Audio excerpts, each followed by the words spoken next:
Why it looks so goddamn dreamy? I don't like this camera.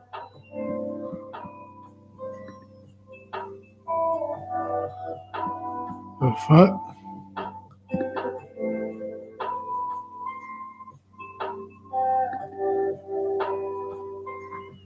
I don't like this. Hold on. This should look bad. This look bad. Someone say something. Tell me how bad it look. This look horrible.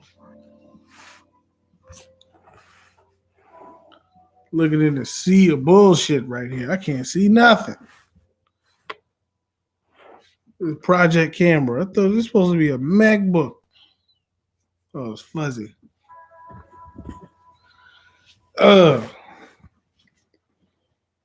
Do something about the lighting in this bed.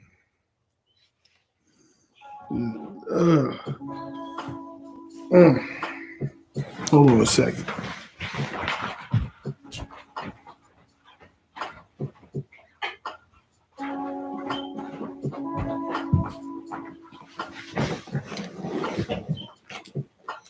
What's going on, y'all?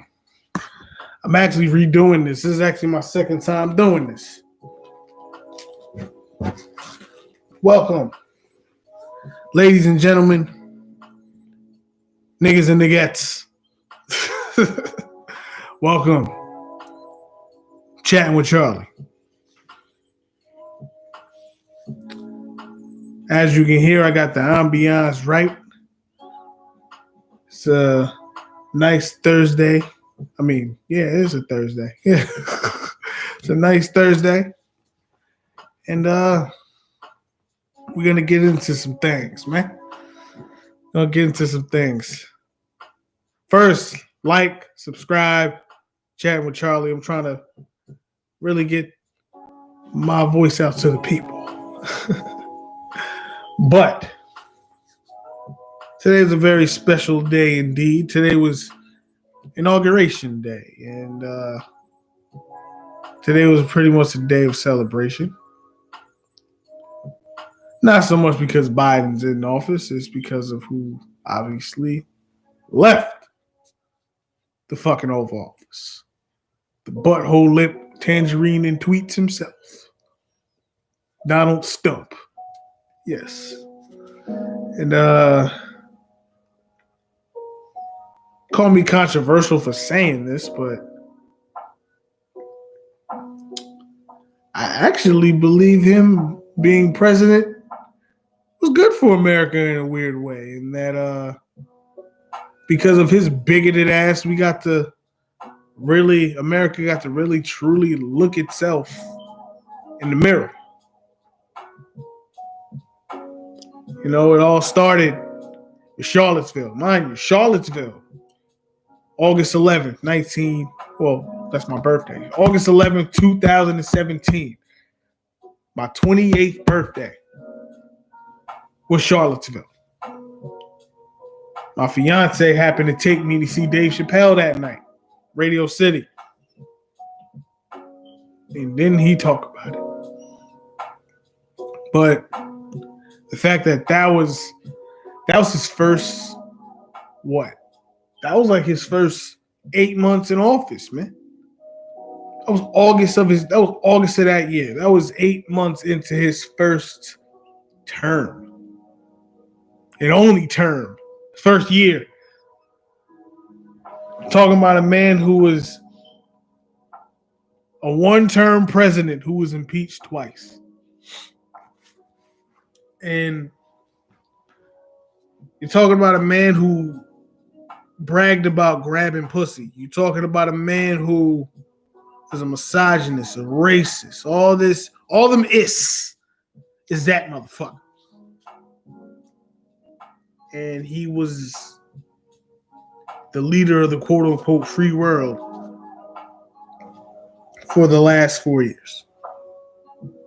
And look where that's got us. You know, I'm not going to sit here and say, oh, yeah, Joe Biden, because at the end of the day, he did call black people super predators, and I'm not one to ever forget that. Sorry. But racism is at least going back to normal. So I can respect that. But all jokes aside, it was good to see, Kamala Harris get sworn in, because the black woman is the most disrespected human being on this planet, bar none. Most unprotected human being on this planet, bar none.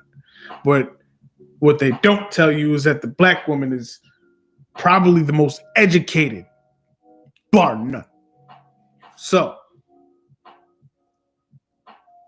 shout out to black female. No, I'm sorry, that sounded dumb. Black girl magic, nigga. Shout out to that. That sounded much better. Black girl magic. But this is Chatting with Charlie, and this is a sports talk. So I got some of the politics out the way. So let's talk about these sports, man. That's all I'm going to talk about, man. So let me switch hats. Wow. Brooklyn, we go hard. We go hard. Yeah, nigga. Yeah. But the Nets debuted the big three today. Kyrie, KD, and the big. They came together. Kyrie came back after his long sabbatical. And as a Nets fan, I feel no way about Kyrie taking his time off, man, because at the end of the day, if your mind ain't right, you ain't right. And he doesn't owe us anything. He doesn't owe the fans an explanation. He doesn't owe the media an explanation. The only people we truly need to explain shit to is his teammates, who he go to war with, and the front office and the coaches who he plays for, and the front office who pays his checks. That counts. But I don't feel any kind of way. The man, shout out to him. The man bought George Floyd's family a house. And I know they mention it like, yeah, in passing, like, yeah, I heard he bought him a house. Give that man his flowers, man. Because it's not like he put that shit out there. Stack 5 put that shit out there. Stack 5, that's Steven Jackson put that out there. And he would know because they were him. That was George Floyd's, like, was one of his best friends. So salute. Seriously. And when I watched the interview, I genuinely saw like someone who going through some things, and I'm not one to speculate. I'm not going to sit here and say what he's going through. I don't know. I don't know the brother. But from body language, it looks like he's going through some stuff. He's a Jersey guy. He happens to be playing for the team he grew up rooting for with the Nets. And even though he plays in Brooklyn, he probably lives in Jersey. That means he's probably close to his family. Maybe he's having family issues. That's for none of us to poo-poo on. Because we all been through shit. You're talking to a dude that buried both his parents before he turned 27. We all go through shit. So I'm not going to sit here and poo-poo on that. But I have a few takeaways when it comes to this game. Few nuggets to take away. Cleveland was a part of the James Harden 4-team deal with Brooklyn, Houston, and I forgot the other team. Oh, and Indiana, because Karis LeVert. Oh, Paul, shout out to Karis LeVert. He found a mass I don't know if it's in his kidney or something. Yo, prayers up, because that's scary. I couldn't imagine. So it's crazy. The trade probably saved his life, because when you get traded, you got to take a physical.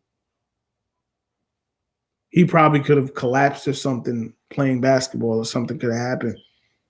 So Prayers up to Karis LeVert because health is wealth, man. And if you ain't got it, you can't afford shit. So, but where'd I go with before I got on with that? Oh, Cleveland was a part of the deal. Cleveland has Jared Allen. Sidebar, I miss Jared Allen. I wish we could have traded someone else. Anybody else. Except, obviously, KD and Kyrie. And Joe Harris. We got to keep DeAndre Jordan's fucking fossilized ass, but whatever. It is what it is. He played all right tonight, actually, DeAndre Jordan. But I miss J.A. the Fro Man. But J.A. the Fro Man came in inspired. He's blocking shots. He was getting boards. He's hitting middies. Like, he came inspired. And then Taurean Prince was hit a clutch 3. But my biggest takeaway, well, 2 biggest takeaways. One, I like the fact that I saw James Harden on the point and Kyrie playing off the ball. Because as good as Kyrie is at handling the ball, James Harden is almost as good as a ball handler, but he's a way better playmaker. And a more of a willing playmaker. More of a willing passer. There are times I watch Kyrie and I'm like, yo, my man, you got James wide open. Pass the ball. But he won't pass the ball. So maybe Kyrie needs to be off the ball. Because that's how he is. When he played with Bron, he played off the ball. He was like, yo, go get buckets. That's what he does. Kyrie gets buckets. KD gets buckets. James gets buckets and assists. That's what they do. But the thing is, here's my takeaway. My takeaway was 1, Taurean Prince and Jared Allen playing inspired basketball. 2, Colin Sexton had to play the game of his fucking life to beat us. And a third takeaway, and this is the most important takeaway. We didn't really start playing basketball until the 4th quarter. I'm going to say it again. We didn't really start playing basketball until the 4th quarter. We were down like 9, 10 points, 11 points, whatever. And then we just came down the stretch and said, okay, we're going to close it up. Now, defensively, like I said, Colin Sexton had a game of his life. Like, Kyrie was all over him. Kyrie didn't play bad defense on Colin Sexton. Colin Sexton was just hot. He was hot. And it burnt us. What can I say? But it's only their first game together. Another takeaway is that when they really want to buckle down defensively, they could. When they really want to buckle down defensively, they could. And I like Kevin Durant playing the 5. I like that. I like when he's playing small ball 5. I do. Because he's 7 feet tall at the end of the day. And he had like 2 block shots. 2 or 4. I think he had 4 block shots, if I'm not mistaken. But either way, he showed ability on that side of the floor. So I'm not really worried. It's only their first game together. It's only James Harden's 3rd game in a Brooklyn uniform. I'm not mad, man. I'm not worried about it. We still coming out of these. And it's not even close. So, book it. Whatever. I don't care. It is what it is. So, let me switch gears. Sorry.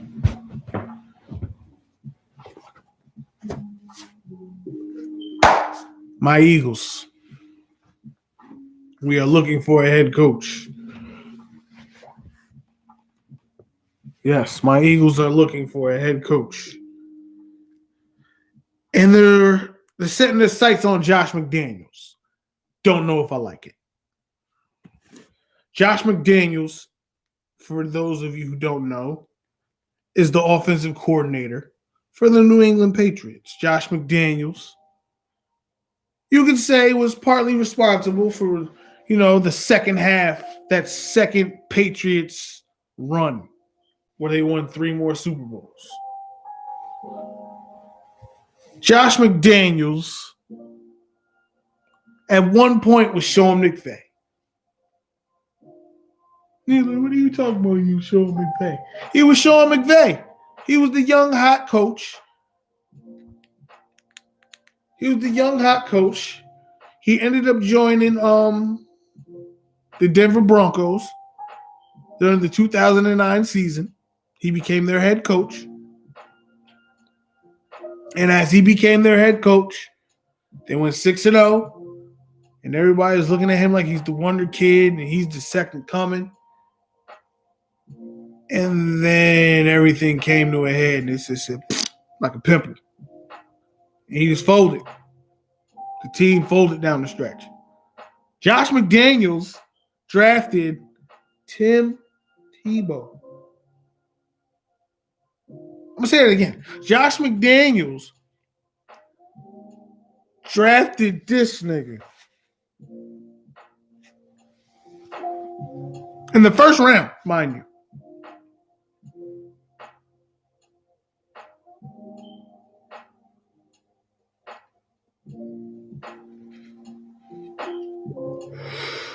In the first round, he drafted him. That's not smart. Especially when you consider the fact that that man is not even in the league anymore. So, fast forward. He joins New England, wins a few Super Bowls. He's calling plays for Bill Belichick in that offense and stuff like that for Tom Brady. Cool. He gets another head coaching opportunity. But guess who? The Indianapolis Colts.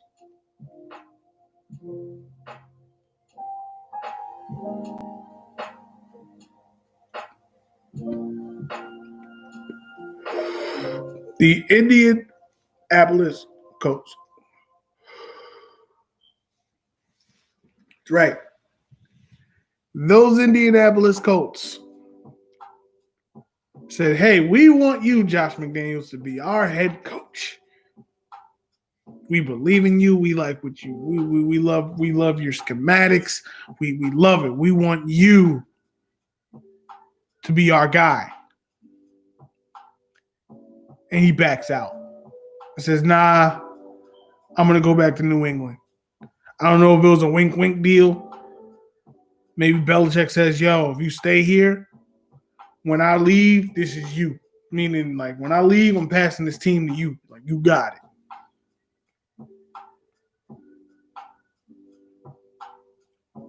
Well, he didn't take the job. And it ended up fucking us in the end because we lost Frank Reich, the Carson Wentz whisperer.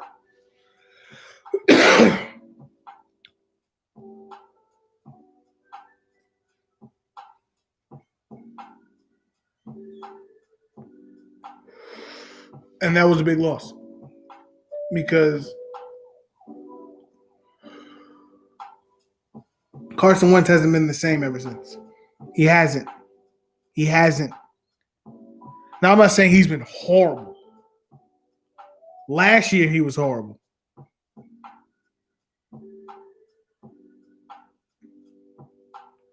I didn't even think we should have fired Doug Peterson. You don't fire the only coach that wins us a Super Bowl. That's like getting rid of the girl who sucked your dick the best. Like, you don't do that. Now, obviously, I'm a married man. I'm just saying, if your wife does it, if that's a woman that does it for you, you wife her. You do that. But all fucked up jokes aside, you don't do that. You fired the only guy, brought us to the big dance. You got rid of the only woman that made us happy. The only woman that made us happy, you got rid of her. Good job. Now you're trying to replace her with this side bitch who don't want to commit to nobody. Trying to turn a hoe to a housewife, nigga. Like, come on, man. But it is what it is. My thing is we need to fire Howie Roseman, or at least not have Howie Roseman drafting players. How was Howie Roseman that drafted J.J. Arcega-Whiteside instead of DK Metcalf? It was Howie Roseman that drafted Jalen Reagor instead of Justin Jefferson. It was now, granted, it was a good pick because Jalen Hurts played well, but I still don't agree that we should have drafted that motherfucker in the second round. Not when you consider all the holes that we actually had on the team or have on this team. I mean, you have a shitty linebacking core. Our secondary is Swiss cheese. Moldy Swiss cheese at that.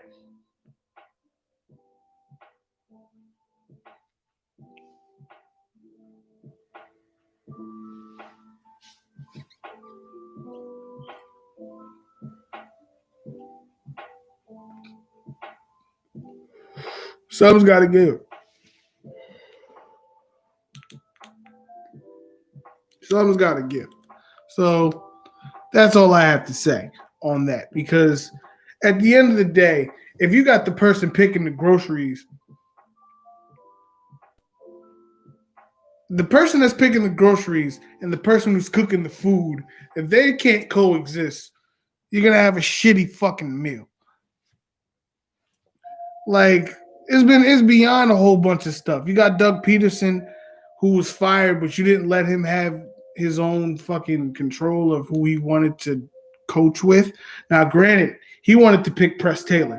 And Press Taylor would have been a horrible pick because we had Press Taylor this entire year as the quarterback coach, and Carson Wentz has regressed thoroughly. So I understand why Jeffrey Lurie was like, I don't like that. Need to go in a different direction. Now, if it's on me, I want Eric Bieniemy, and if we can't get Eric Bieniemy, honestly, I want Deuce Staley. I want to give Deuce a chance. Deuce has been there, solid, man, as a rock, my nigga. Like, Deuce has been there through 3 head coaches. He's been there with Andy, he's been there with Chip, and he's been there with Doug. He's went to the playoffs with all 3 regimes. He's the leader of men. He's the running backs coach. And if you look at the running backs rooms, all of the running backs have played pretty well.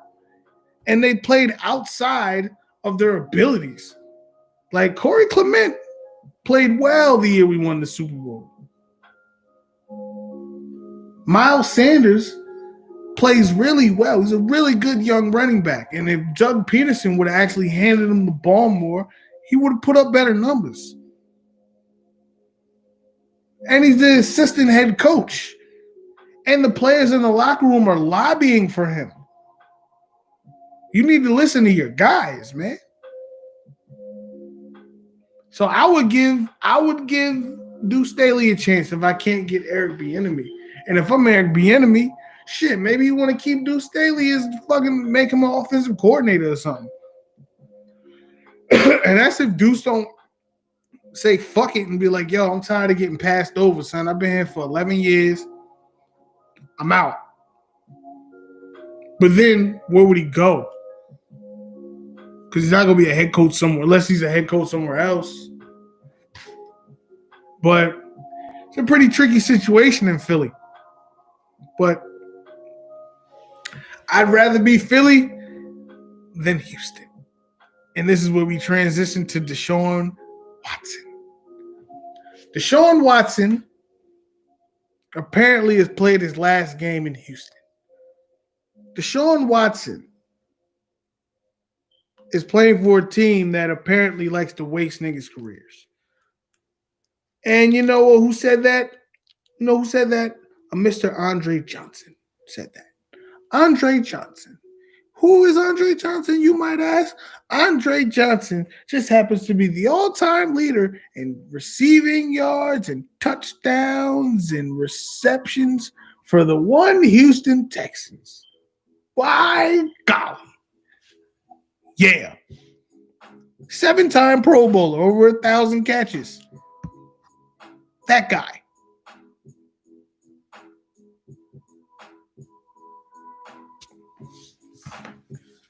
Says, yo, they waste careers. And I believe it because they wasted his. I bet you some of you motherfuckers watching this, or the one person watching this, doesn't even know, didn't even know who that person was. They probably thought I was talking about a nigga that we all knew named Andre Johnson.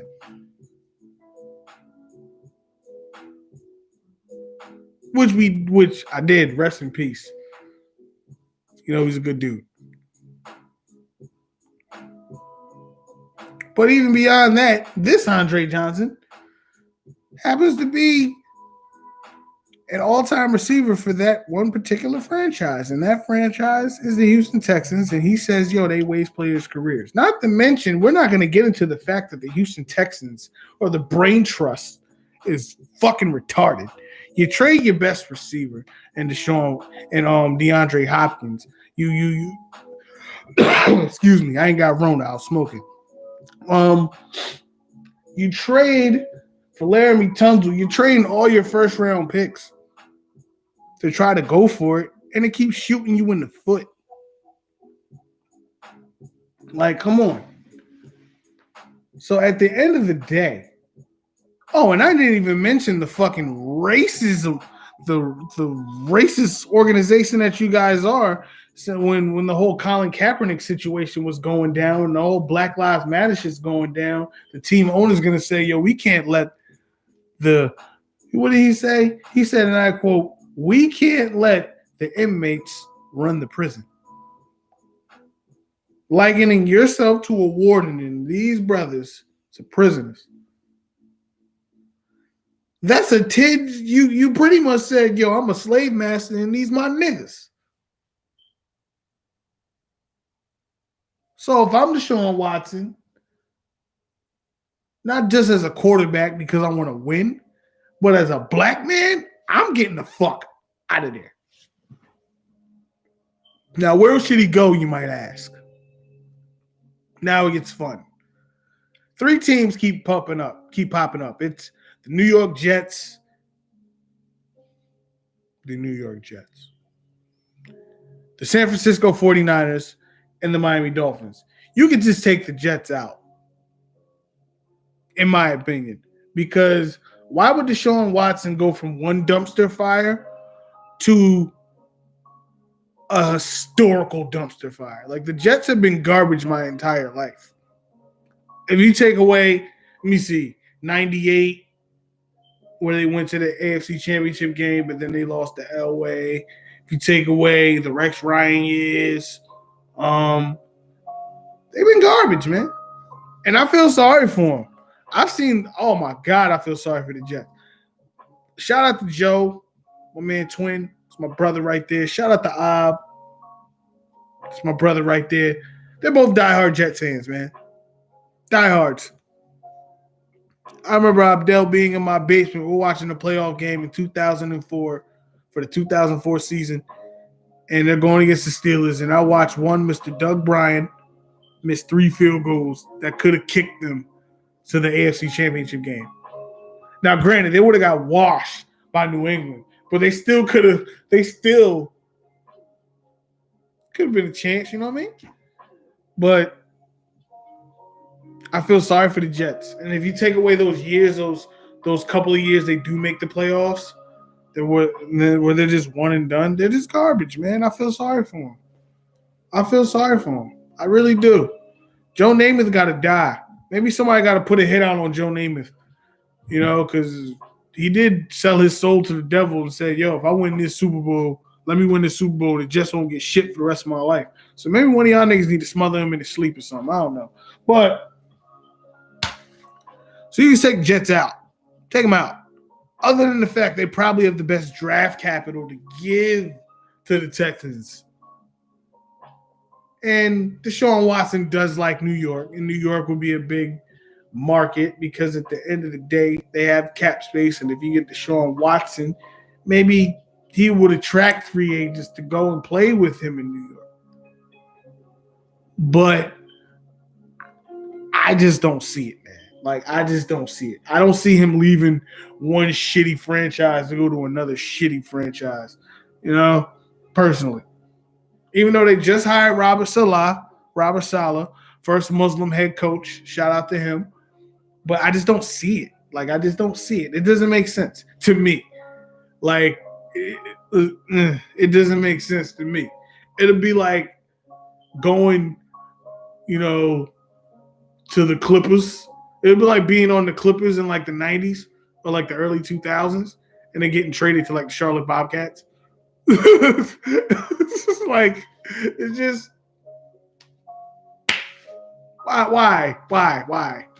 do that? You're gonna suck. I might as well suck over here. Like Houston got good wings and good strip clubs, but James Harden is out. Houston had it bad. Between y'all niggas cheating in the World Series and James Harden coming to want to play with some real niggas in Brooklyn. And Deshaun Watson, y'all just got it bad, man. Y'all got it bad. And I heard there's a hotbed of Rona in that bitch. But we're gonna go to another topic, and this is my final topic. The final topic, y'all. 30 minutes in. Shout out to y'all who've been fucking with me. Like, subscribe. I'm really just trying to, to speak my piece, man. I'm a sports geek. I'm a sports geek. But this just doesn't just cross sports. This crosses into realms of decency as a human being. Now, this story, I'm addressing the New York Mets GM, Mr. Jared Porter, the former New York Mets GM for the MLB squad, the New York Mets. Former GM, Mr. Jared Porter, did something unthinkable, something undespicable. First of all, this is what he did. This creepy motherfucker is going to send this woman 63 unanswered text messages. I'm going to say that again. This motherfucker going to send 63 unanswered text messages to a woman, to a female reporter. But still, 63 unanswered. Nigga, I'm the type of dude, if she don't answer after that first text, and this is when I'm single. If she don't answer after that first text, I'm leaving her alone. Because I'm not that creepy nigga. That's not me. That's thirsty. If I wanted some water, I got water in the fridge, my nigga. I don't need none of that shit. Like, what? No. But you're going to send 63 unanswered text messages. Clearly, she ain't interested in you. By the time she got that fifth text message, she's like, why did I give this nigga my number? And that wasn't even the worst part. Then the Pierre Resistance of the whole fucking story is you going to be slinging meat pics, man. You can't be sending unsolicited dick pics. You can't send dick pics, man. Girls don't like dick pics. They don't. New fun fact. Women don't like dick pics, man.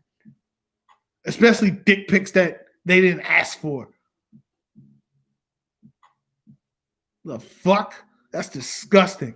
Like, you definitely deserve to be Me Too. Like, nah, you don't do that, man. That's just horrible etiquette. That's horrible phone etiquette, man. I'm not going to say there aren't girls who don't like dick pics. There are girls who like dick pics.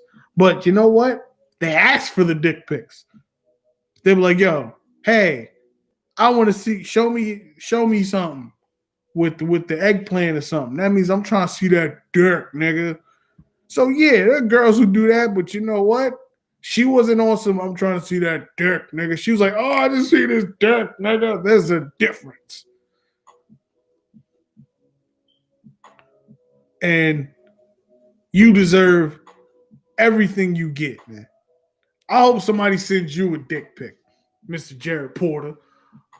I hope somebody sends you a dick pic. I hope you just get mad dick pics for like a week. Just a week of dick pics. They'll never send a dick pic again. I guarantee you. But I just have to say, this is the first of many. We're 35 minutes in. This is the first of many.